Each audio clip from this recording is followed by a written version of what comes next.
Yo, yo, yo, what is up, Ballsville Nation? How's it going? Happy to be here again after a nice solid week of fantasy football. At least it was for me. I don't know about you, but I had a good week. So thank you for joining us on the Chopping Block, your one and only guillotine podcast, Ballsville Nation style. So my name is Sklem, aka Sean. Here to join you is my good buddy, co-host, without the stash, very frustrated to see it. C-Bomb Connor, what is up, my friend? I am so sad the stash is gone. What happened?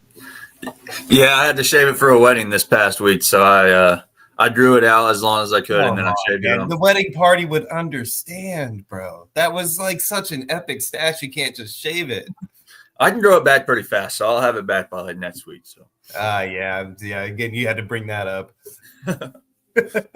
This is a good 2 weeks right here. This is about as far as I've gotten. So you probably get this in 2 days. Yeah, I think this is from yesterday. Yeah. Okay. Thanks. Yeah. Enough talk about mustaches and beards. Let's talk fantasy football, buddy. So, how was your week, man? Did you have a good week overall, or how was your standings?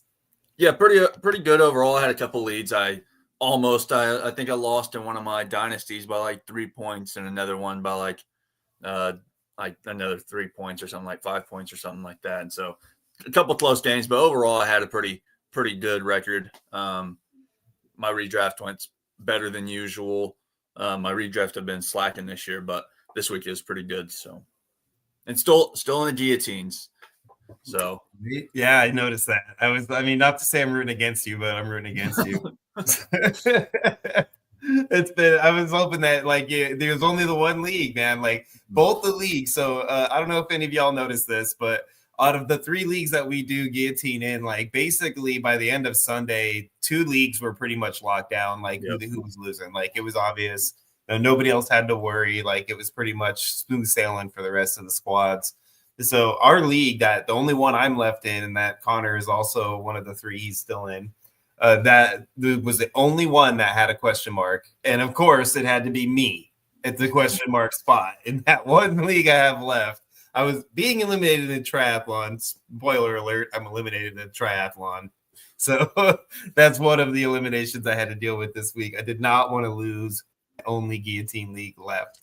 So I was super stressed, and that last-minute Cooper Kupp touchdown was my saving grace.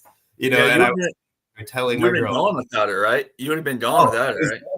Because he had 94 and change, and I had like 91. I was literally like 2 or 3 points away, and they were running low on time. Like the odds of me getting – and they were throwing to Puka so fucking much.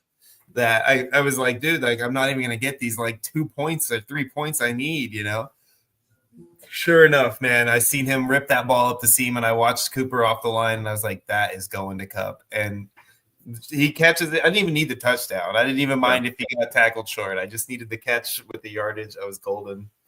And then, it played out where I ended up getting enough points thanks to the touchdown that it wasn't even something to stress. But that was definitely the play that saved my ass this week.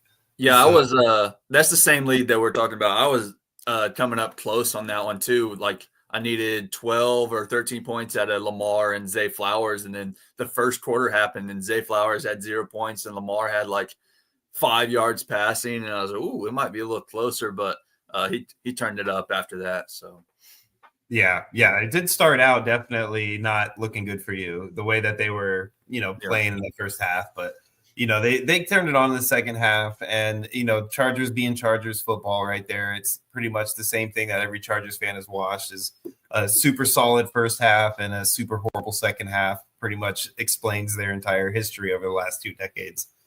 So why did they run the ball? Why did they run the ball for? I needed them not to run that ball for the touchdown. I needed them to throw it to like Will Dissly, and I would have won a couple of my leads. I don't know why they ran it. Passed it all the way down and then ran it on the one. You missed my pun there. I thought that was a good one too. Damn it! I said Dissly was a disappointment, but I think that a lot of people felt that. Anything else that like interesting for you? I mean, I got a really fun story that I can lay out for you, but I want to hear if you got anything before I throw down mine. No, I think that's it. But I want to know how many, before we ever get to that, I don't want to lose this, but I want to know how many points Saquon scored in that one lead that is bonus for long My touchdown. bonus one. That's funny you said that because that's literally where I was gonna go with my story. Oh, So really? I'm glad you said that. Yeah. So I'm sitting there in that league, and this is a crazy bonus scoring league. So you guys understand the way this league works is every 100 yards you get 100 points, but if you get 99 yards rushing, you get 0 points rushing yardage. So it's literally boom or bust type of style scoring. Where you really score a lot is on long touchdowns. Long touchdowns are the bonuses that are involved in those can literally take your game to a whole new level with that player. So, for example, what just happened with Saquon Barkley is I think in my 5 or 6 is my sixth season in that league. In my 6 seasons, I have not seen anybody score this many points. He scored 1,450 points. It was like 1,450 and change by himself. Saquon did by himself. The fucked up part is the guy who had him is the guy in first, obviously, because he's been killing it. And he also has Derrick Henry. So, like, between the two of them, he's just destroying it, right? He was like at 310 points total for the whole rest of his fucking team. Like at that point, he still had two players that played tonight. Obviously, Derrick Henry was one of them who scored him a few points and so on. But like he was literally, I was like, oh my God, I'm gonna catch up to the guy in first. It's an overall point score league. So you're catching up to the guy in 1st, right? You're scoring well. I scored almost 2,000 points, which I'll explain to you in a minute. And sure enough, does this motherfucker not score 1,450 damn points out of one fucking guy? Yeah. One guy, dude. And my entire whole league thread that goes on, the whole thing was just blowing up. Like this dude was just, he was like, I was just about to say they should be sitting Saquon at this point in the game, and then no, I'm okay. You can sit him now. I'm like, screw you, dude. Like, I think I lost. Put him in for that third down. They wanted him to get a first down, and that was it. And he was going to come out of the game, and that was done.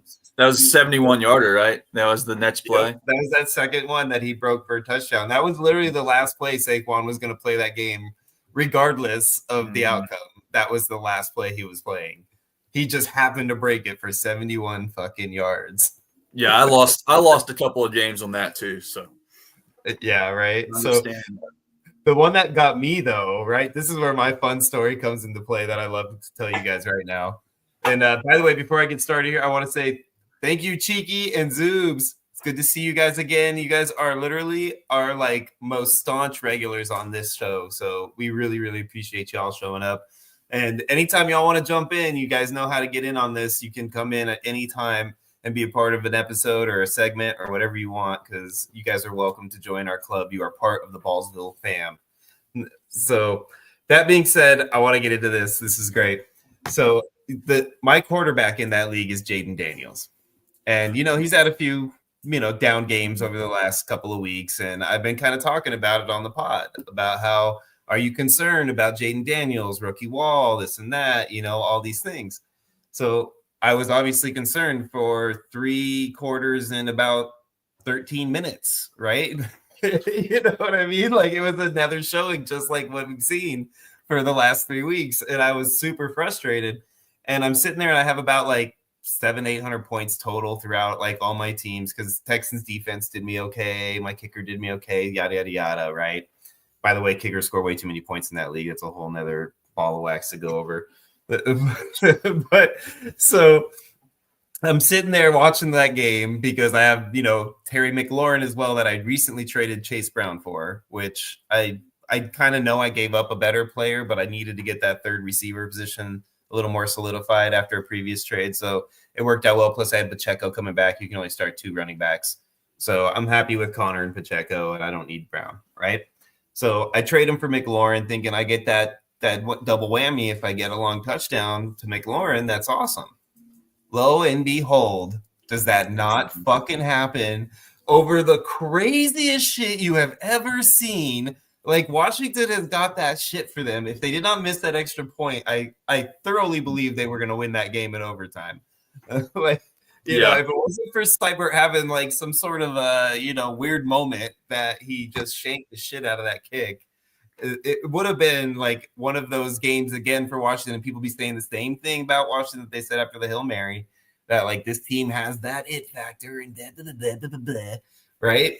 But dude, he throws that pass to Terry McLaurin and Terry breaks those few tackles and runs up that sideline. That play bumped me from like 800 to like 1900 points, dude. Wow. Because of the touchdown, what is it? Touchdown bonus, long play bonus, like 100 yards for Terry McLaurin. You don't get long play bonus unless it's a touchdown. You can get a 65-yard play, but it not be a touchdown, and you don't get a bonus for it. You just get the yardage tagged onto your yardage totals. Mm-hmm. And then Terry, Jaden Daniels, like, he gets a long bonus too. Yep, Jaden Daniels. Wow. And so Jaden Daniels went from like, I think 200 or 300 points in the league at that point to like 700 points. And then Terry went from 0 to like 450. Wow. Because he went over 100 yards passing and, got the touchdown and bonus and yada, yada, yada. So it literally like changed my entire fantasy week. One fucking play. Changed my entire fantasy week. And did you still end up losing that, or? I still didn't win the week overall. I'm still not in first overall because dipshit. I shouldn't call him a dipshit. He's an awesome guy. I just get frustrated watching him win all the damn time. But Don's ass goes and scored that 1400 with Saquon, and then Derrick Henry and Rashad Bateman were the two players he had going tonight. Rashad Bateman got the long touchdown. Derrick Henry ran his ass off again, and so he's like at 2,300 points for the week. But I'm in second, and I caught up from like literally went from like fighting for the last place because it's an extra $150 if you end up in last. So like you always, no matter what, you don't want to be last. And I was in 10th, right? So now I went from 10th to 7th, and I'm kind of now I'm in the mix. If I can have another week like that, and Pacheco coming back, my team's healthy finally. So does this dude just have a stranglehold? Like nobody's really catching up to him? This dude in first? Yeah, after this week, I wouldn't say he has a stranglehold because this league is so volatile where, if you can get like a 2 or 3 week run, he did it last year. Actually, he was close to like 10th place last season and around this time of the year. And he went on just like a heater for like 4 weeks straight where he was like over $2,000 every week. And he went from like 10th to like 4th. And I think he ended up in like 3rd place or something. Wow. So like it's possible for you to have that. And because we play all the way through week 18, we redraft for playoffs, and then we play through the Super Bowl. So it's a pretty like lengthy league. So do you just draft once at the beginning of the playoffs, or do you draft each week as teams are eliminated?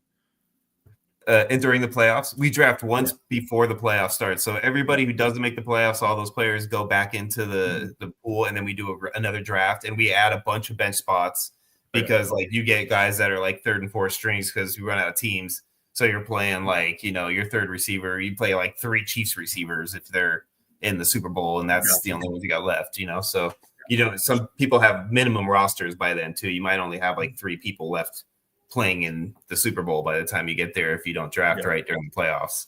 So it adds a whole different dynamic, man. It's a fun league, dude. It really is. So is the smarter way to do it if you draft all one team? Like, do you think they're not making Super Bowl? Or is it to like spread it out, even though the top players are there? See, and we could do an entire episode about this league because this is exactly what it did to me. Like at first I thought it sounded horribly stupid. And then as soon as I got into it after 2 seasons, dude, it's literally my favorite league. And I love talking about it. but yeah, so last season, that strategy worked out perfectly for a guy. He took all Lions and all Niners, right? So he basically took all of the teams that he thought were going to make the NFC Championship game. He took players from both those teams like religiously. Like he drafted Jared Goff over Josh Allen. Yeah. Like it was crazy. And like everybody was cracking up at him during the draft. Like we were all just like, he's the one guy that doesn't like get in on the Zoom call and stuff. And like, he's not really, he's in on the chat thread and stuff, but he doesn't really communicate in the Zoom call. So we couldn't brag him online live, But so we're all just cracking up about what's going on. And they both have the same bye week at the time. So like literally like we were like, whatever, dude, like week, like, what is it, like 9 or whatever their bye week was, you're fucked, dude. Like your entire team is on a bye week, you know? He took like 3 players that were on other teams, and the rest of his team was Niners and Lions. And you know how that worked out last year, because the Niners and Lions literally were the 2 teams in the championship game, and he won the damn league. He fucking destroyed it, bro. Like, it was unbelievable. And so, yeah, but this year, like, he tried it again this year, taking a bunch of Niners because he's a Niner guy, so he's taking his Niners, and Niners are shit in the bed. Yeah. So he didn't attack the Lions, unfortunately, like he did last year, and so he hasn't really been able to make headway this year. He's the one in last place, potentially having to pay the extra $1.50.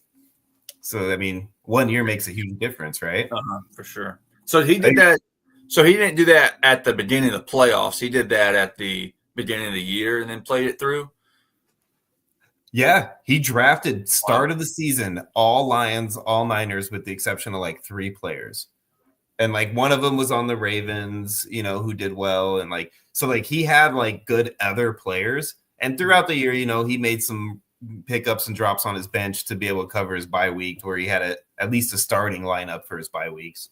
But it wasn't, I mean, he definitely took a hit that week. He was the least scorer, but he was in the top scoring 3 every week. And usually the top scorer, because he had CMC and, you know, Niners were blowing up last year. And the Lions, you know, he had Goff, and I think he had Amon-Ra too. And I mean, he was killing it. Laporta, I feel like he got Laporta too. Yeah, they were both, I mean, probably the best fantasy offenses last year, all around, I would say. Yeah, it was pretty nuts. I'll have to make sure that those fools listen to this episode now that we spent a good 20 minutes discussing the league that does nothing to do with Ballsville. But we're all here to talk fantasy football. You know what? If you guys like this league and you guys are interested in it, you give us enough feedback, you know, I'll jack that scoring system. Don will be totally cool with giving me that scoring system to incorporate into a Ballsville league group next year, and we can have one of those overall scoring crazy type of leagues like they set up. It will not be able to be on Sleeper, unfortunately, because Sleeper does not allow leagues to go in through the playoffs and Super Bowl and all that shit. Right now, you know, they update their app quite a bit. So hopefully by then we'll be able to do it on ballsville.com, right? Ballsvillegame.com. So yeah, that'd be a lot of fun, man. So Zoobs, yeah, I'm telling you, brother, you talk about it, man. We can get on the phone one day. I'll break it down for you. It's unfucking believable. And this league has gone on for 20-something years, 26, I believe, is the season that we're in right now, 27 maybe. So these guys were doing this shit when they would look at the Monday morning paper and jot that shit down by hand to figure out what happened. So, you know, if you've ever played fantasy football and not been able to actually know the outcome of your team until after the fucking newspaper comes out the following day, like, that tells you that you know your shit, right? Yeah. Connor's like, what's a newspaper? Honestly, yeah. I mean, you have to like subscribe to them online now. You can't even get them delivered at your door. That's actually not true in Las Vegas, because I worked for the newspaper for a year, and we still do actually deliver the news, like physical newspaper, to a lot of people. I think about 300,000 in our city of like 2 million. That's because half of them are living on the street anyway. So that's fucked up, bro. We're not Portland, dude. What the hell, man? Like, this is Vegas, dude.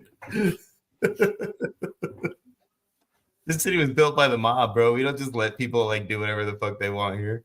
Oh, you don't? Is it like, you know, hooking legal there? It's like the only place in the United States. People like you are the ones that come to Vegas and then like don't go home. Honestly. Oh man.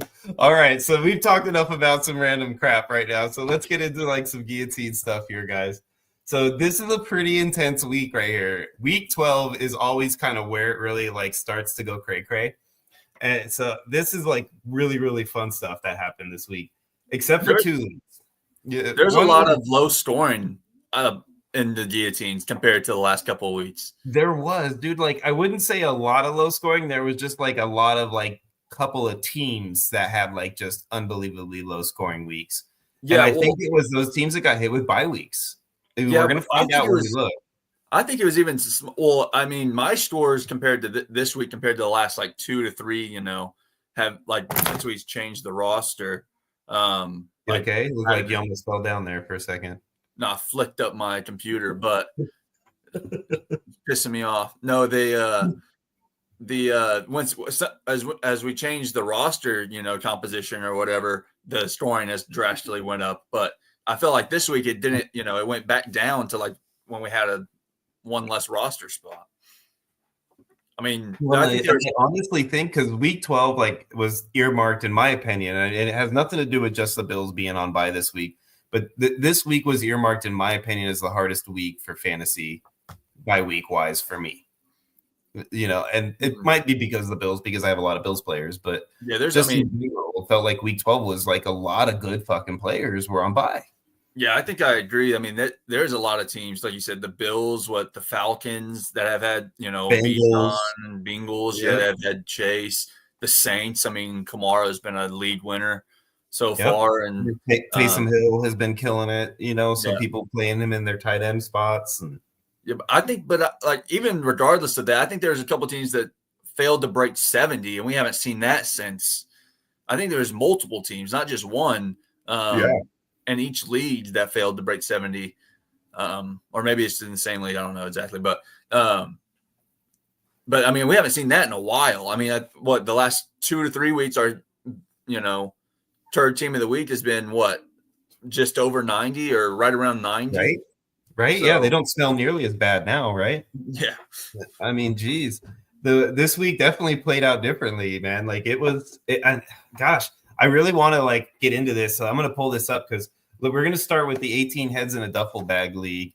And let's pull this up because I want to get into exactly what you talked about and really analyze whether the bye weeks made a huge difference or not. So this is what we got going here, guys. So you can see right out the gate, she's staring us in the face. Lynn JM right here with a 56.66. I mean, that is not going to win you anything at this point in the stage. And the only thing that I can say that makes it a little easier for Lynn is it was a quick death. It was you knew you were done. You didn't have to stress it out. There was no reason to worry. It was just a shot to the forehead. Little blood trickles down by your nose, and you're laying on the ground with your eyes rolled up in the back of your head. It was over and done with that fast. So that's a very humane death for a guillotine league, if you could have anything like that, right? Yeah, I mean, that's a pretty low score. I think maybe one of our lowest scores on the season, not just in the recent memory. But she also saved me. This is my lowest scoring team out of any of the guillotines, and I didn't even have to worry about it after I saw her score. So. Yeah, I mean, you didn't even break 100, and we have been preaching about how you need to break 100 to survive at this point, which is what I went through in the other league that we'll talk about later. And that was pretty much that kind of scenario where you need to break, just under 100 to survive. And you were just barely under, but you were over enough to, survive. But other than that, though, I mean, next week you got to make some moves here, and we'll look at her team here in a second as soon as we see what happened for the bidding. But you might have to be making some moves, and we'll have to look at your fob and find out if you can make any moves. This is a lead I have Jamar Chase and Kamara and T Higgins and all those guys on bye. So you were on the bye week brutal. You were on the bye week brutal scenario too. So exactly. And I benched Tua, and it wasn't a very smart decision. So it was a couple of things I could have changed. Since we've got some commenters in here, what's up, Alex? Alejandro Hernandez in the comments, baby. What's up, man? El Presidente making an appearance. That's how you know that you have made it in this world. When El Presidente is making an appearance in your comment section, you know you're doing something right. Yeah, for sure. So let's look at this here. AJ Brown was the top guy off the board to our good buddy Cheeky, another one of our regulars here. That's a good price to snag AJ Brown too. Let's look at where you were at with bidding.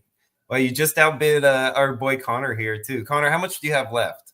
Do you have more than 13 total? Before you made this bid, did you have more than 13? Oh yeah, I had $38, I think. Okay. And so this was the league where you guys all like there Yeah. wasn't like I dead think he last. had like 41 or something. Like we were real close in points. Like he had, I think, a couple dollars more than me. And so we were both, we both had the same idea about the guys that I think I bid the same amount on Terry and AJ, knowing that he wouldn't overbid on both. And so I bid the same to get So you guys the kind of same work amount. together slightly without knowing it. Yeah, I guess. Well, I just knew that, he wouldn't pick up both of those guys for, over $13 because it wouldn't have made sense for his money. So, yeah. And look at Cheeky. He says he thinks he's safe with bye weeks going forward. Well, we'll check your team out here as soon as we rock through these guys real quick, too. We'll go through your team, too, Cheeky, since we're getting to that point where we have time to walk through a little bit with more on there's not many teams. There's not many teams, if any, on bye this week, right? It's like this 13. I don't think so. I think is there no teams on 13 and there's a couple teams on 14 or something? I know there's at least 3 teams on 14. Yeah, because I know the Commanders are one of them with my boy Jaden. Commanders. I can't even think about the other ones, but I think Zubich no teams on, but no teams this week. So next week I know Commanders. Zubs, hook us up with who's on by next week too, so that we don't have to look it up real quick, will you?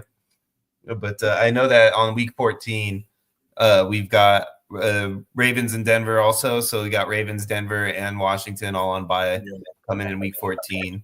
So I mean, that's Ravens with Lamar being out. That's a pretty brutal time for Lamar to be out when you're trying to, win that championship game or playoff game, to sneak your way in or whatnot. Yeah, that's the thing about this season that's been real weird because last year I think they stopped buys week 13. And everybody had, their playoffs basically start week 14 because you didn't have any buys. Now it's like, these leagues that have been established for a while. I know a couple of my leagues, we changed rules so that playoffs didn't start till week 15. And instead of having a 2-week playoff, we only have a 1-week playoff. So you don't go into week 18 where people rest their players.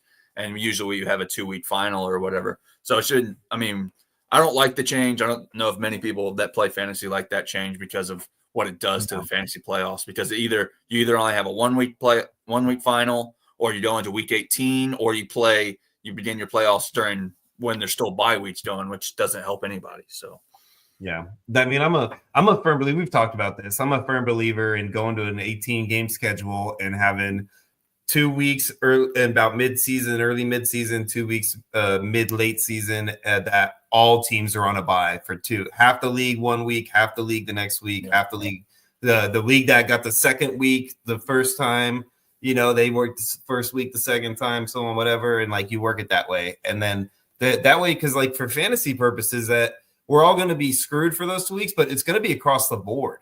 It's not going to be just like my team is fucked. Everybody is going to have guys on buys. So we just have to plan accordingly, but we only have to plan for, a 2-week period mid-season and a 2-week period towards like mid-late season, right? So you do it like weeks 6 and 7 and weeks like 11 and 12. 2 bye weeks, like the perfect right there. Everybody gets their buys in those 4-week spans. Like that's my opinion. That's the way that it should be. And I think that by them pushing the bye weeks back to week 14, I do feel like that is a little bit of a get used to something like this because we're at another game. Look at all these teams on bye at week 14. I mean, that's some heavy hitters. You got, Houston, Baltimore. Yeah, Houston, Baltimore, Denver, Indy, New England, Washington. You got 3 top 10 QBs, 3 top 12 QBs, plus Bo Nix, who's been playing absolutely phenomenal. And then you have, Anthony Richardson, who's been playing good the last couple of weeks, and Drake May. That's just the quarterbacks. I mean, that's, 6 quarterbacks that are fantasy relevant, in the top half of the league, I'd say. And then that's not even including, Derrick Henry, that's, running back 1 or 2, Terry McLaurin, any of those guys, all the Houston receivers, Zay Flowers. I mean, there's not Ramondre Stevenson, but I mean, there's a ton of people that, are fantasy relevant on 6 teams in a week 14, like you said, fantasy playoffs. I mean, that is like the week 14 for us fantasy heads. Like we all know this, but week Yeah. 14 is like the make or break week. I mean, that is your like ride or die Yeah. legit week, you know?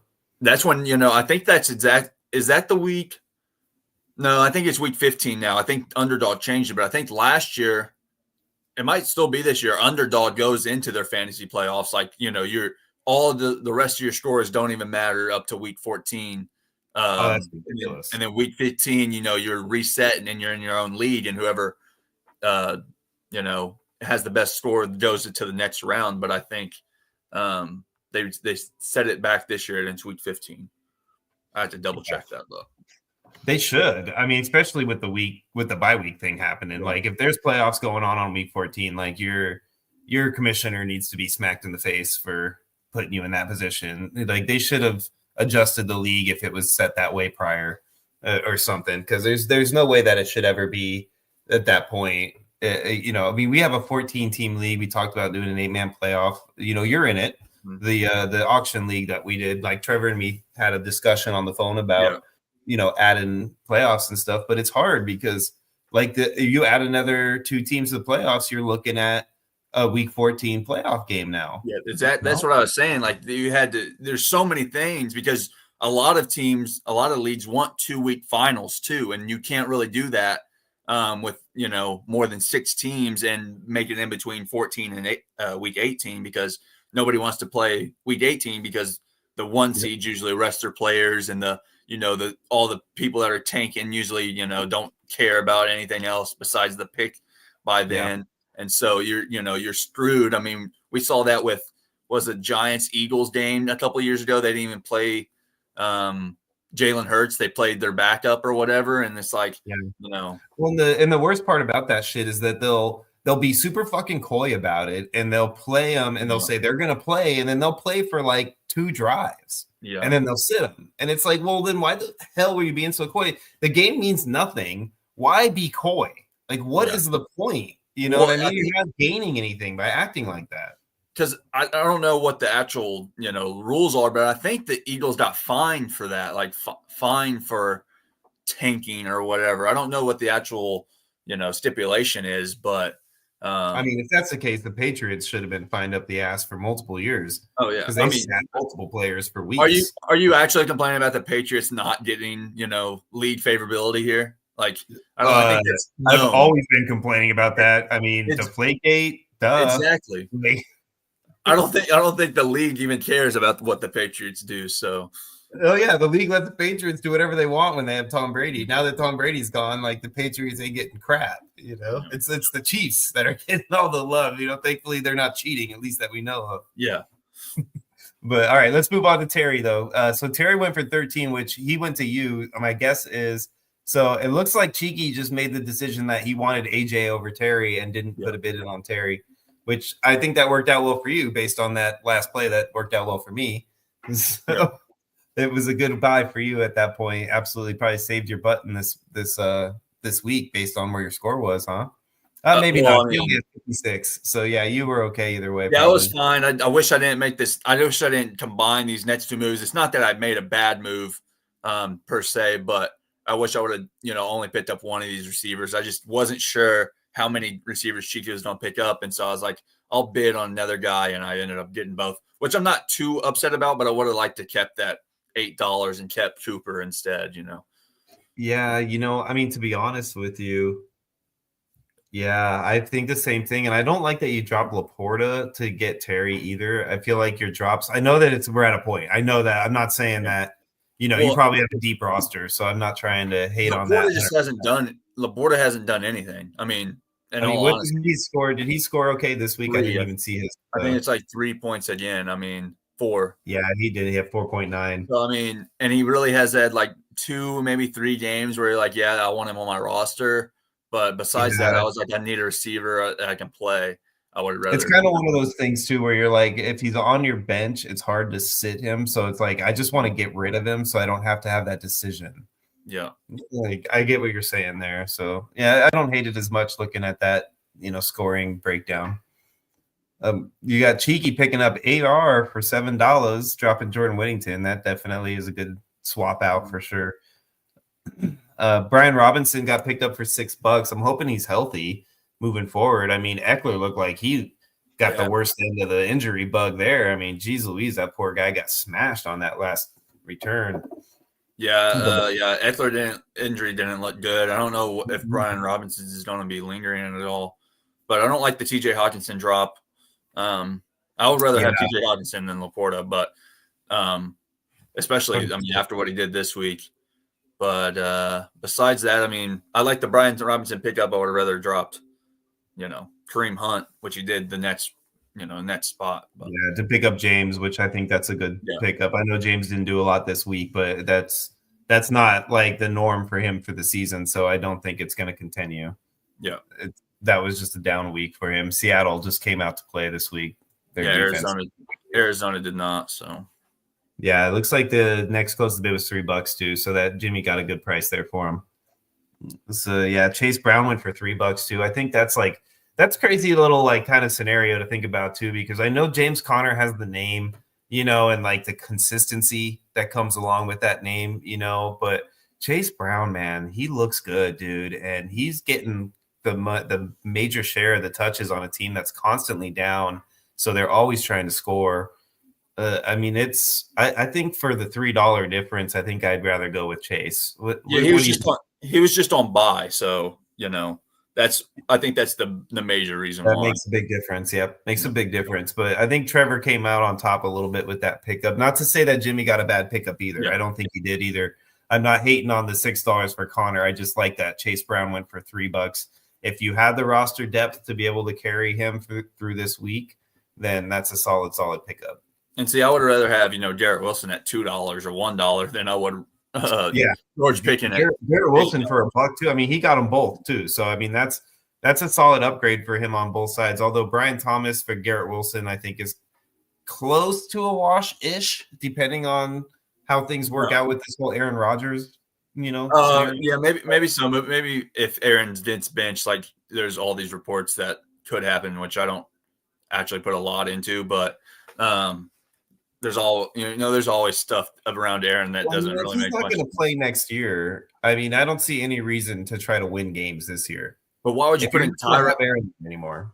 Yeah, but they're not going to have Tyrod Taylor either. It's not like they have a Rion guy sitting behind him now. Well, that's it though. I mean, you put Tyrod out there. You don't have anything to worry about. I don't know if they have any injury issues going on with Aaron or anything. I mean, clauses, in their contract. Yeah, when I say issues, that's what I mean. Yeah. Not so much injury like him, but injury clause scenarios.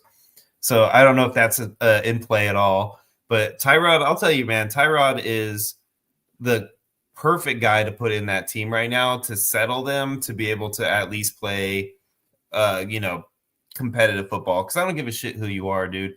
If you're a billionaire owner and you have this football team, you can't want your team to go out there and lose. Yeah, so why would you? So it doesn't make sense to bench Aaron. Well, I think Tyrod is a better player than Aaron right now. That is absolutely wild. Aaron hasn't played that bad. He's like 17 and 4, 4 or 17 and 7 interceptions and something. He's a mediocre quarterback right now, and he has nowhere near the mobility that Tyrod does behind a shitty O-line. Tyrod is basically the same age as Aaron. Like he's like 37. Tyrod can run the ball. That doesn't matter. We've seen that. You have Justin Fields getting benched for Russell Wilson, and Justin Fields is the best running back ever. Russell Wilson is way more mobile than Aaron Rodgers. I mean, as far as just escaping pocket during pocket collapses and things like that. Like Aaron is like a statue. He's like basically done when it comes to like mobility. Whereas at least with Tyrod, you can do rollouts with your quarterback to get away from like the O-line issues. You can do quarterback draws. You can do kind of an RPO game. You can do things to avoid your O-line issues. Yeah, I mean, I just don't think Aaron's played that bad. I mean, he's had a bunch of good games that they just let a lot of points out. They had a bad game against Arizona, and then a good game against Houston, a good game against New England, a good game against Indy. I mean, I think your Bills bias is showing. So it's not so much my Bills bias as much as I just don't like Aaron Rodgers either. So I guess that might be more of it. Your Bills anti-Aaron Rodgers bias is showing. Hey, dude, if I can from the stands in the front row and the back of the end zone affect this guy on a play where he has a fucking false start, then that's a fucking problem, dude. I'm sorry. I don't care who you are. That's a fucking problem. Like, I literally saw this full flinch, and then he looked at me. It was probably one of my greatest fan moments ever, to be honest. So my girl was there too, so I have a witness. She's in the other room. I want things that didn't happen for 500, Alex, please. Hey, Oz, do you remember when I fucked with Aaron Rodgers at that football game? Yep. I heard no. I think we all heard no, didn't we? A little bit louder, please. No, I heard no again. Mm-hmm. Yeah. All right, let's move back on to this, what we're supposed to be talking about, this guillotine league. So I like the Cade Otton for $0. That's a solid pickup right there. I mean, I know it didn't work out well for you because you're not able to continue with them, but that was a really good move at that point. Tyrone Tracy picked up for $0, another good move. The Luke Schoonmaker thing, I think he's overrated. I know he got the touchdown this week, but I don't really anticipate anything from Dallas. So the only reason, he dropped Ferguson, so that's, he's just picking up. But he could have picked. I guess maybe he drops him later and picks up Hawk or Laporta, because I would have had either one of them over Schoonmaker, even with Laporta's scenario. So he might do that here as we move down the list. So you got Jordan Love picked up, dropping Jackson Smith and Jigba. That does not look good now. I mean, you could maybe picked up Love, but drop somebody other than JSN. JSN looks like a stud. I like him picking up Pacheco, though, and dropping Hopkins. I think that's a solid move moving forward. He picks up Christian Watson there. So if he picked up Christian Watson and then dropped JSN, I don't like the drop of JSN. That tells me that there was a reason he could have kept JSN potentially then if he wanted to keep Christian Watson, right? Well, I think it's because Pacheco went on IR. And so he was able to put Pacheco on his IR spot, and then he was able to pick up somebody. So why not just try to throw back in on JSN? He might have. I don't know. It might be because he goes on the waivers. He doesn't go immediately to the ad, Yeah, we're going to find out here actually in a second. So you're right. Yeah. I like this another pickup right there. Man, poor Lynn, like she had a good pickup across the board. There's a good week picking up players and then just wasn't able to make it through this week. Taysom Hill would have been another solid player to have next week. Eckler, I mean, we'll see what happens with him, man. I feel bad for that poor guy. I don't like dropping Jalen Warren to pick up Eckler, though. I feel like that's kind of, dropping one egg carton to pick up another egg carton, even though they're all, still not broken. See, he dropped Schumacher. He dropped Schumacher. Well, he dropped Schumacher and picked up Will Dissly. Oh, yeah, picked up Dissly. So after that, he did that after Dissly. Yeah, so he would have been able to pick up either TJ Hawkinson or Luke. Sam Laporta. Yeah, he does. He does pick up TJ Hawkinson too. Mm-hmm. So he must have not realized that TJ was there, and then went for. Well, TJ. I don't think the waivers, because that's still people that could be added, and then the waivers hit the nets like in a couple hours after that. So would you have rather had Kyle Pitts over Will Dissly? Well, Atlanta was on bye, so not really. Not this week per se, but he had Hawk already, so he didn't. If he's picking up Hawk, I would have probably kept Pitts and dropped Dissly to pick up Hawk. Well, what I think probably happened is he already had that waiver in before he, and he didn't change it. Before he had the waiver in before he picked up Dissly, and then when he picked up Dissly, he had both waivers in, and they probably went through right around the same time. Yeah, something like that. Gotcha. Let's see. Kareem Hunt got picked up when he realized that he wasn't going to be. Pacheco wasn't going to be playing. And Geno Smith, that was a good pickup last minute, even though it didn't help you.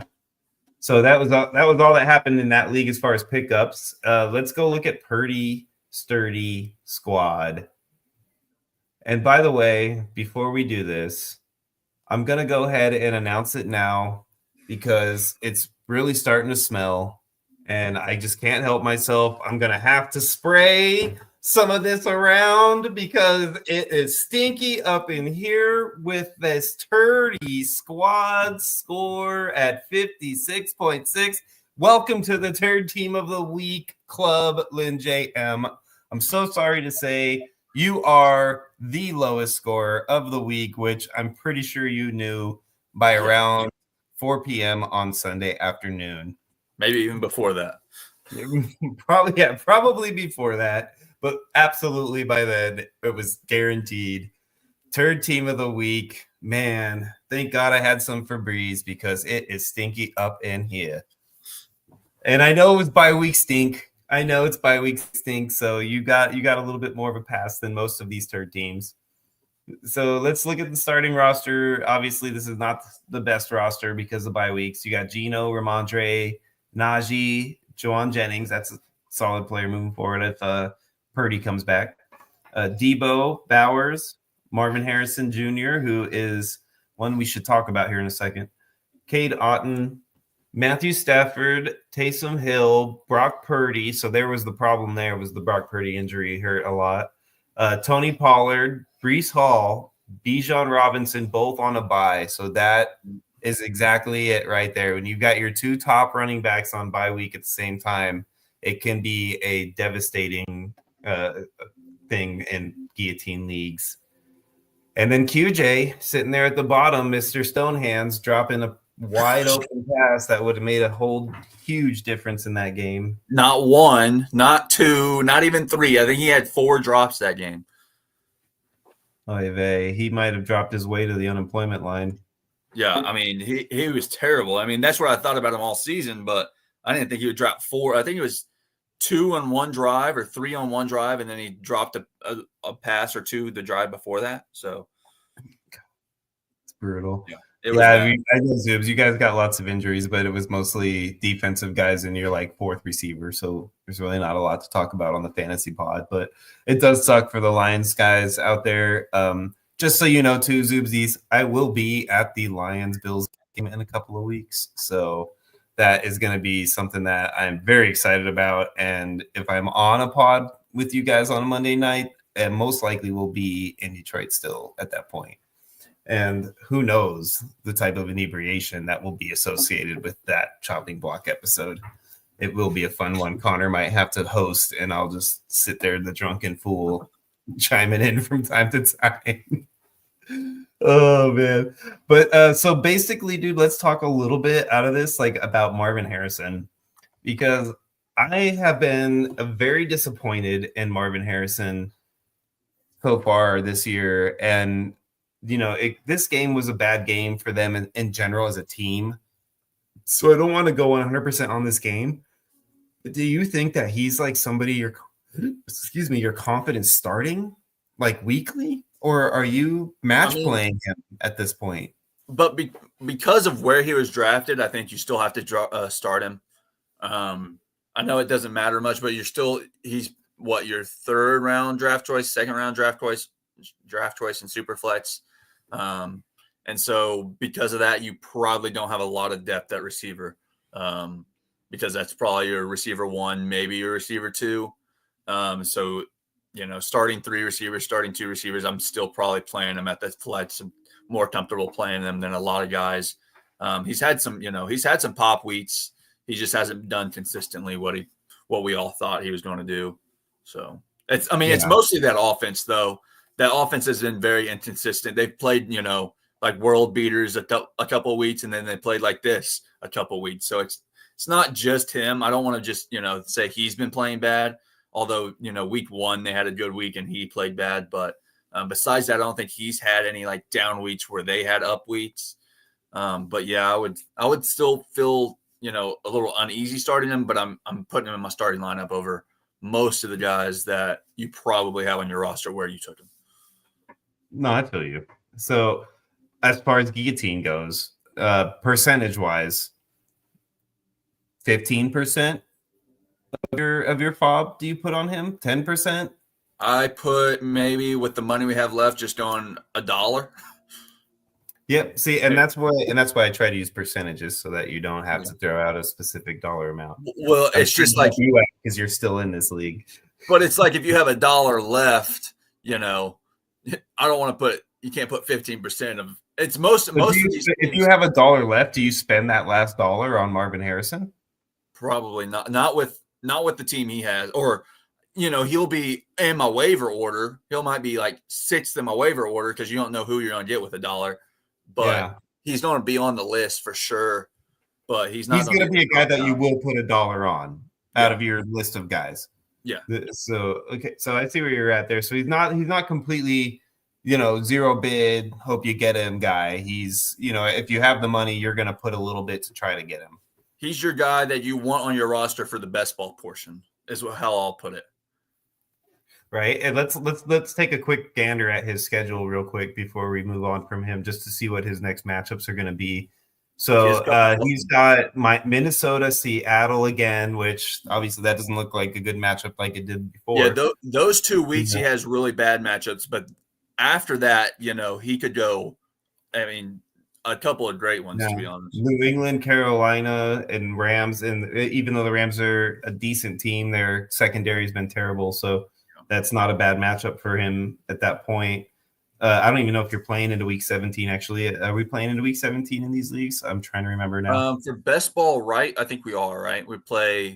Oh, I think that is our final week. Yeah. I believe it is our final week. So, yeah, I mean, he's a guy that you could want to snag for that reason. Like, so if I'm sitting where I have the money and the roster space to pick him up, I'm going to do it. Yeah. But I'm not going to sell the farm to get him if I'm not comfortable as fuck. Does that make sense? So like my team that I have in the other league that like barely floats by over 2 week period, like I'm not going to go crazy for Marvin Harrison knowing his 2 weeks coming up. Okay. I was just looking at his little, his previous schedule. Every single week he's had, a red matchup, which is like what, bottom 10% of the, or top 10% of the league in pass defense. Yeah. He's been underperformed everyone but one. Like he's, 1 point, 0 points, 5.6. So he's definitely a matchup play style of player. Yeah, and then he has 3 green matchups on his whole list, or 4 actually, and he's had 15 points or above 3 out of the 4 times. That he only has 4 matchups that are, bottom 10% of the league basically in passing matchups, and he's out, 15 plus and above those 3 out of those 4 weeks. So. So that lends right into the matchup play argument then, 100%. So yeah, that makes a ton of sense. And I'm kind of in the same boat with him at this point, which is unfortunate because I made a trade for him in the league we just discussed in the beginning of this pod, and it has not played out well for me. So hopefully he comes back strong. I got 18 weeks to figure that out. Let's go into Braveheart. Let's see what this league worked out like. So this was another one that I feel like there was a team that was basically – there was 2 teams that were low. Yeah. And then one team was already done, and the other guy had a guy going that he ended up scoring with to make it to where it didn't seem as close as it was. But it did look closer earlier on. Poor team GLC. I want to say it's probably another bye week scenario. We'll look through it here in a second. But my guess is that it's a bye week issue. But the good thing is that you did score more than our good friend Lynn JM, who is the 3rd team of the week, and they saved you. So you should send them a little Christmas card or something because they earned it, taking that bullet for you. But you were definitely the next one on the list because your team did not score well this week at all. And you made it for the rest of this league a pretty simple week to rock on through and survive. So we are now down to 5 teams left after this week, guys. I'm sorry, 6 teams left after this week. So this is getting down to the nitty gritty, guys. That's 2 more teams to get eliminated, and then we're in the playoffs, guys. 2 more teams. That's it. Totally. And then we go to Superflex Best Ball, right? Yep. Superflex Best Ball. Yep. So Connor hopefully will not have 3 teams going into Superflex Best Ball. That'd be sweet. Honestly. That out there. That would be absolutely freaking sweet, It's not because I don't love you, Connor. It's because I just can't handle Connor having 3 teams in the playoffs. I mean, what are the odds? Like, I don't even know. I'd have to do the math, but it's pretty small. It's got to be slim, dude. Like we'll have to go through it and look and see if anybody else who joined all three leagues actually followed through all three leagues like you did. I don't know if we had many teams other than myself and Trevor that were in all three along with you. I think a lot of people joined 2. I don't think everybody joined 3. Yeah, I think Zubicus was in at least 2. I think JoJo was only in 1. Chiefs Life was in at least 2. Those are the names that are coming to mind that I would think would be in 3. Let's double check Chiefs Life real quick and see if he's in 18 heads still. So he's eliminated from this one. So he definitely didn't make it through all 3 at minimum, like you did. So I mean, we'll go through and look at it when we get to that point. You know, we won't jinx you by trying to look at it now, and then you get eliminated out of one of them before we get there. We'll wait till the end of the or all season. 3. It's what my odds usually how it works is I'll get eliminated all 3 before the same week. So it'll probably be like I'll make it. It'll all happen like week 13. Yeah, exactly. Or week 4. It'll happen week 14, like as you're going into whatever. That's how it usually works when it comes to me. I'll be on my last leg of a $15,000 parlay and lose it by a fumble or some shit. Hey man, welcome to the club. Yeah. Oh shoot. All right, so let's go ahead and look real quick before we go into their squad. Let's go look at what we happened for the payouts this week. Chiefs Life picked up Breece Hall for $11. I think that's a solid pickup for him. He was the only one who bid other than Spartan who bid $1. So the problem I have with that bid is not that he picked up Breece Hall, it's that he spent that much money on a guy on a bye week when he had Derrick Henry sitting there and he went for basically half as much. And he didn't. I don't even know if he bid on him. Ooh, yeah. And you know what? I still don't even think I like Breece Hall long term over Derrick Henry for the rest of the season anyway. So that's what I'm saying. Like, you have a guy that 1 plays this week, 2 might be better than the guy you're picking up, and 3 went for half as much. Yeah. And you know what else, though? Chiefs Life is a smart guy. So he might have been looking at this and thinking about week 14 bye. Yeah, he could have. I mean, definitely. You know what I'm saying? He might have been solid this week and needed a week 14 coverage, and Derrick Henry just doesn't provide that. Yeah, the only thing I would say is if you're going to do that, these people aren't going to be bidding that high. So if you're going to do that, why bid so much, over? Yeah, I mean, potentially, yes. We did. You got to remind me in this league because you're in it. What was the FOB scenario like in this league overall? I think Chiefs Life had the most money. And I think he spent a majority of it. And how much did everybody else have other than him? Was there anybody close to him? I think there might have been one team that was maybe $2 less or $3 less than him. I mean, it was real close. No, this league had almost no money. Okay. The reason I ask is I would not be surprised if there wasn't somebody sitting at $10 that he was like, I'm going to make sure that I get over this guy. Yeah. Because, it's maybe this one other guy is between him and this guy at $10, right? And he's just trying to make sure he locks the guy in he wants. Yeah, I understand. And the only thing, like I said, I would go with that is, he's on a buy. So why are you trying to get him? Why would you want this one guy, and spend a majority of your FOB or whatever? I don't even know exactly how it is. On a guy on his buy, and then you're preventing somebody else from getting somebody in. I don't know. It just doesn't make much sense in my mind how he did it. But we can go on to the next guy. Yeah, no, I mean, it's definitely, and Cheeky's saying we should have gone over FOB in the last league, and you're right, dude. We should have definitely done that.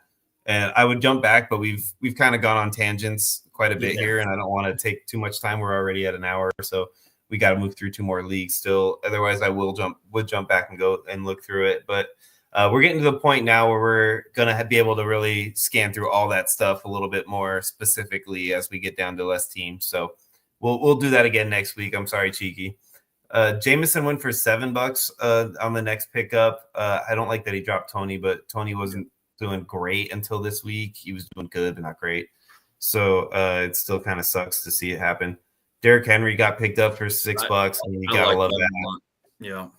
Yeah, gotta love that. It's same price as Debo, which I mean that looks like a steal. So GLC went picked up Marvin Harrison for $3, which we talked about that scenario. It didn't work out well. That's about what we would do. Right about Yeah. that, with less money. So exactly, yeah, that's right about where we're at. Disley went for $1. Javonte Williams got picked up for free. Ertz went for free. Jonnu Smith went for free. That is a steal of a pickup right there. Josh Allen for $0 because of a bye week. Not just because of a bye week, because the only bye week and nobody had any money, and nobody probably put in a bid because people thought they were going to put a bid on him. So just a combination of things. You got Jalen for free. That's a nice pickup there. Yeah. That was right after it popped too. So it was like 2 a.m. Yeah. That's something that we're going to fix next year too, guys, just so everybody knows. Everybody's going back on waivers for a full day, and there's going to be 2 rounds of bidding on Tuesday and on Wednesday next season. So we won't have that issue where people can be up late and wait for that shit to hit and then just snag all the guys that didn't get grabbed.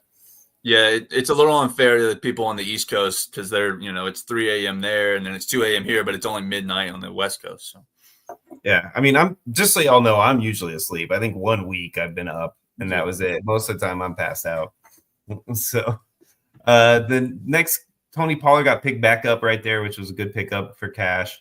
Laporta got picked up, dropping Kincaid. I think that's a good pickup at this point, the way things are playing out. I don't see anybody else that made a difference. Tank Dell got picked up. Right, he picked up Brooks and then went around and dropped him and picked up Dell, which I would have done the same. So there really wasn't much else to talk about there. Let's get into the team right quick, as I'm trying to move us through here before we get too crazy on time. One second, just a tangent, but B. Bennett had like the third lowest score of all the leads, and he was only at 73. And usually 73 now would be out of there, but he was luckily saved by GLC.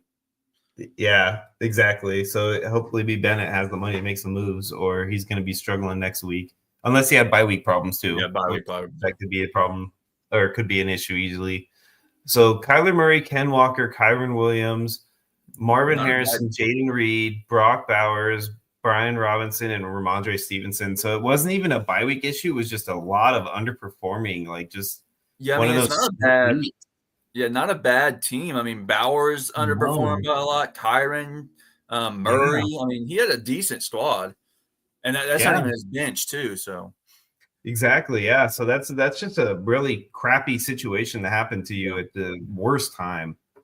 So and on his bench, he had Joe Burrow, Taysom Hill, Jalen Warren, Ladd McConkey. Yeah, he had some. Wow, he had Jamar Chase, Drake London. So he got some. I mean, that is a really good team. So you guys are going to have some solid players available to you. And before we do anything too crazy, I want to make sure I touch base. I'm going to pull this up on my phone because it's much easier for me to verify on my phone the actual amount of FOB that each of these teams have right here. Yeah. So, one thing I will say is if you're making it out of this week with Jamar Chase on your team, or any of these, studs like that, you're going to be feeling pretty good if you made it past, week 12 without Jamar Chase playing this week, because that's probably been your stud until now. Yeah. And GLC got knocked out with $13 left. That's brutal too, especially with the way everything. Because let's see here. So Cheeky is left in there. He has $20 left. So Cheeky's still sitting pretty, along with Chiefs Life. Chiefs Life had $28 left in this league. Nice. So he's sitting pretty good too. I don't see anybody else in this league that's left that has more than them. So they are the top guys. And I think everybody else left is broke. Yeah, I know. I have a Zippo Zilch. Yeah, wait, Spartan. I'm sorry. Spartan has $17 left also. Nice. So he's up there with them.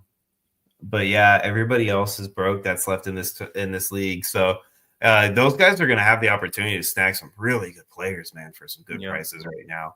The only saving grace is that there's like 3 or 4 of them that are like right around the same amount. So like they can't really like play off each other at all. They're basically like, they're going to just be bidding what they think they need to bid to get the guy they want. And some of them are probably going to have to spend money more than they would prefer. And And there's a lot of players on there, so they're going to be dropping, good players as well. Some Yeah. people will go for $0 to some teams that you're not expecting, all that jazz. So Is Tortoise in on this league still? probably not. It doesn't look like it because he's all talking mess over here. Like they're gonna look good on his team, and I don't think he's in on this league anymore. Dude, you are not in this league, Trevor. I don't know what you're talking about.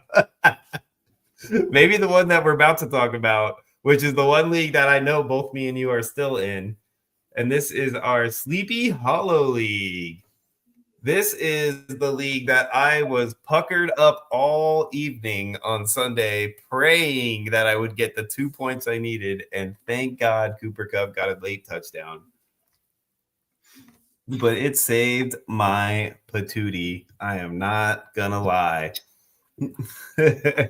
So this one, all three of us, me, you, and Trevor, are still in this league, actually. Yep. And the one who gets knocked out is our buddy Short Stack 11. It was a rough one for you this week, man. As you can tell, guys, this is the league with the highest scoring overall points. Everybody scored over 100 except for Short Stack, who was at 94.26. So it wasn't like he struggled. He just had, he was in the league that is just hot, and there was nothing he could do about it.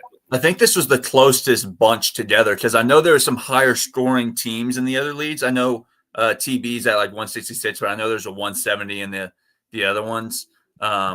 So this, I think, was more compacted because, like you saw, the other ones had very low scores, but also had very high scores too. So yeah, it was more spread out, I guess. Like the players that scored well this week weren't on just one or two teams like they were on most of the other leagues. So yeah, I agree with you 100% on that. Because both B. Bennett and yourself were in the running at the end. This game tonight helped you and saved you guys, but you guys were both under the 80 point or just over the 80 point margin prior to the game. So you need some help. It wasn't like you were dead set for sure going to beat him, Yeah, luckily I had Lamar, that always helps. Yeah, I mean, but by the end of like we talked about, by the end of the first quarter, you were definitely stressing a little bit because both him and Flowers weren't doing anything.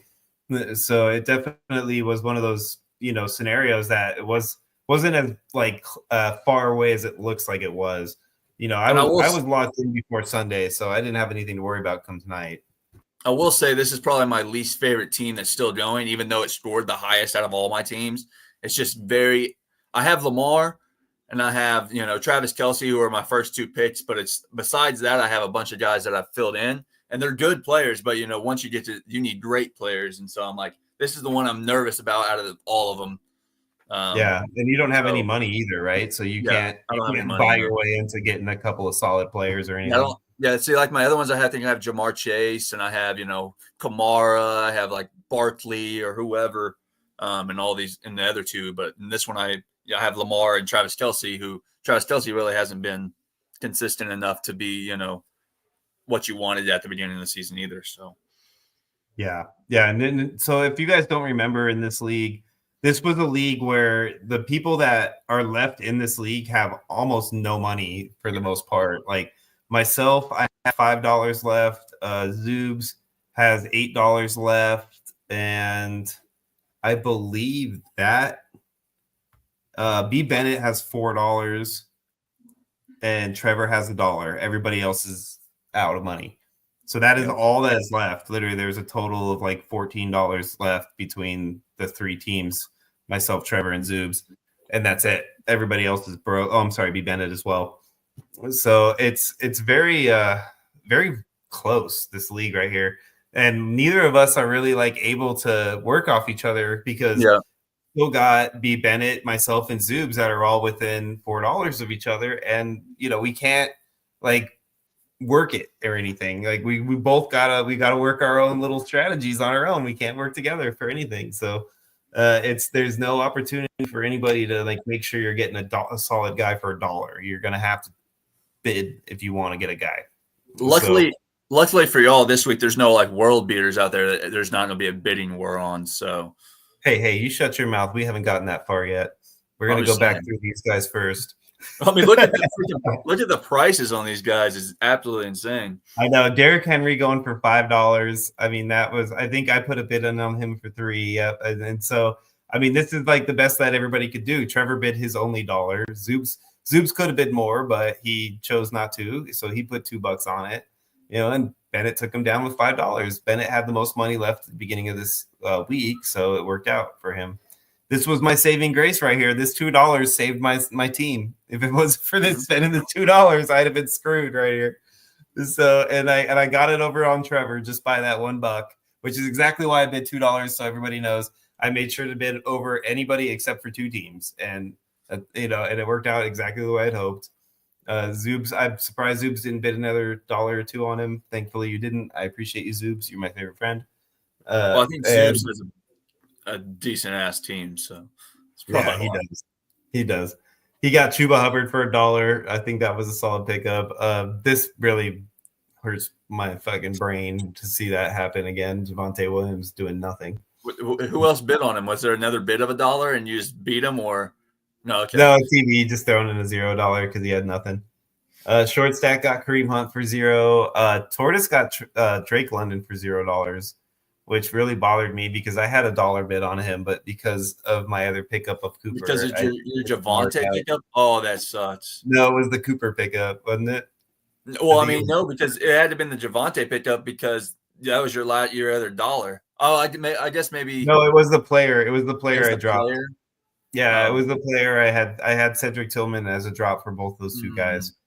So that was where I screwed myself on that one. That was me being an idiot, not catching it.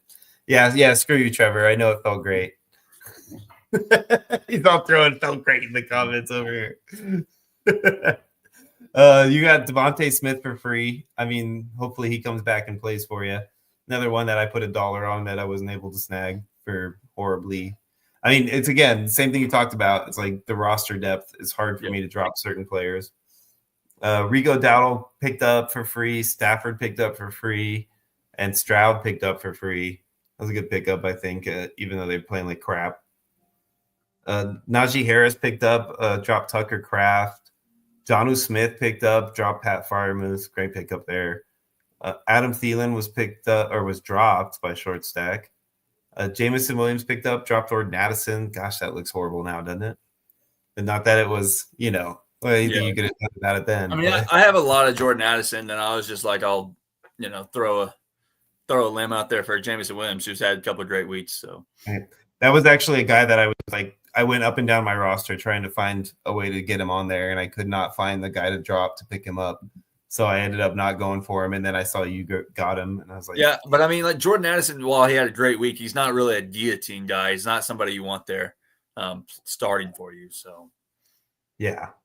All right, let's look at team short stack. So we're gonna be able to pick up, like you said, man. I mean, some of these guys looked amazing a few weeks ago, and they look like shit now. But he's got Geno Smith, Joe Mixon, David Montgomery, CeeDee Lamb, Mike Evans, David Njoku, DK Metcalf, and Kareem Hunt. That's his starting lineup for this week. So, I mean, I like a lot of these guys on here. I like David Montgomery if he's healthy moving forward. I still think he's a solid player to have because they love running him. Joe Mixon, if they can get their shit together in Houston, I think he's a solid player to have. But CD, I'm worried about, even though he's still getting targets. I'm just, God, it's so scary. It's hard to play him with that QB room. So, yeah, I like Mike Evans moving forward. On his bench, he had Kyler Murray, Tua Tagovailoa, Bucky Irving, Devontae Adams, Calvin Ridley, Juwan Jennings, and Dallas Goedert. It's a pretty decent squad. Getting down to this nitty gritty, you're going to be facing teams that have, absolute studs, and without, like you said, Joe Mixon a couple weeks ago looked like the best, running back that ever played the game, and then this week he comes out with a 9-point, ball buster. So, yep, yeah, and then so one of the things I like to do, guys, just to give you guys a little bit of a inside info that at least what I do, not to say that it's great. But I'll look at guys, and especially at this point in the game when we're at week 12, I'll look at these guys and I'll say what's going on with their future. And this is right here is a big fucking flag for me. Is that we talked about it already, but the bye week at week 14, the fact that he still has a bye week coming up at this point in the game is really fucking freaky. Although the Dude, 2 games around that are like, great I matchups was for just them. I was just about to say I was just going to go that route with it. But you look at the 13 and the 15, right? So if you've got the running back coverage to cover week 14, he becomes more valuable to you, right? So you look at it that way because we're all sitting here with very minimal dollars. So $1 means a shitload right now. So you're not going to want to waste your money. You're not going to want to go crazy. So you want to look at random things like that, and go through each of these guys and look at the ones that make the difference for your squad the most, and bid accordingly. It'll be really helpful for you when it comes down to the last 3 weeks, which are really crucial because you have to score well. I mean, we're getting to a point now. Like, I know we had a bad week this week with a few teams, but we're getting to that point now where you're gonna have to score good. Like, you can't. I think this is going to be the what you want moving forward, or what you're going to see moving forward, is a lead like this where everybody's basically bunched together. You don't have those outliers at 60, 70 points like you do in the other leagues. But I think this league and all the others will follow what happened this week. Everybody's basically right around 100. You're not going to have the real high scores. You might have, like I said, TBs up there, but most of them are going to be around 110 to 120. And then the people that are getting eliminated are going to be 100, 105, 110, something like that. So, 100%. I mean, had he not gotten eliminated at 94, I was the next guy at 101. So you're at that 100-point mark right there where you got a guy eliminated at 100 points. So, that I do think that next week is going to be our first week of 100-point elimination. And with the bye week situation being done. And if he started Tua, you would have been gone. Yeah. Because he started, I think, Gino, right? Yeah, here, I'll pull it up again real quick just to verify that. But yeah, he started Gino at 14 and Tua scored 36 on his bench. So yeah, he could have started either Tua or Bucky. If he'd have thrown Bucky in at any of his running back position, he would have had me. Honestly, if Pacheco plays, I think I lose. Yeah. Because Bucky probably plays over Kareem Hunt if Pacheco's not playing. Yeah.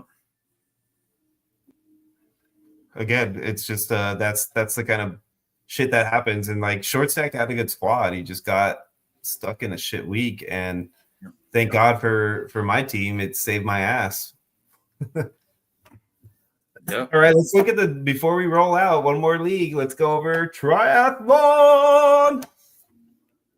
All right, so you guys know too, both me and Scott have put together our game plan for next season, and it looks fucking amazing at this point. I think like we are literally like 90% of the way to our teenage years of the triathlon league, and this league is going to come out drinking at college parties, doing keg stands, ready to fucking rock, baby. So you guys should be excited. This is going to be so much fun. Okay, I just find this so funny. So you, if you look at the lead standings, you somehow fell behind 2 of the people already eliminated.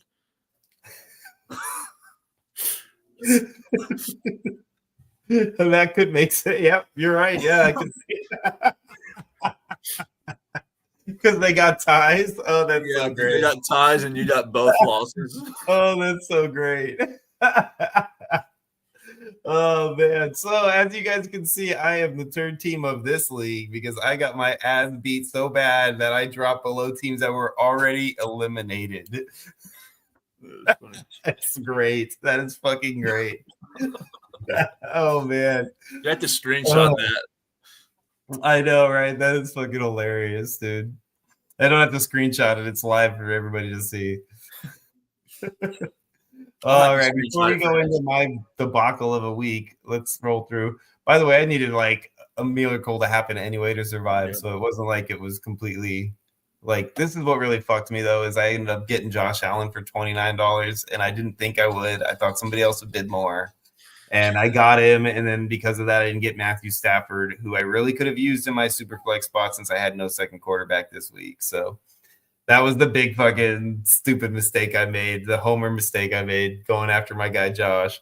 Like I had a reason to fucking get a guy on a bye week. And bye week. When I saw that, I was like, what the hell is he doing? I don't know. Like I said, I thought somebody else was going to bid more.